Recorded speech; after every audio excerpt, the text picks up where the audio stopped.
ලස්සනයිනේ. Seat. නාන්නේ නැති කම්මැලි හුරතල් කෙනෙකුට මං හරිම කැමතියි. මම එහෙම තමයි යන්නේ. මං මෙයාට කෑමක් හැදුවා. රසට කෑමත් හදනවා. සිට් එපා.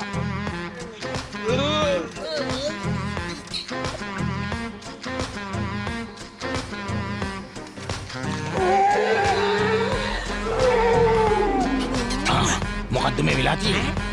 පොඩි කාලේ මතක් කළා උම්මා දුන්නා. තව තප්පර 5ක් කියනනම් අපි ඔක්කොම ඉවරයි. කෝල් එකක් දෙන්න.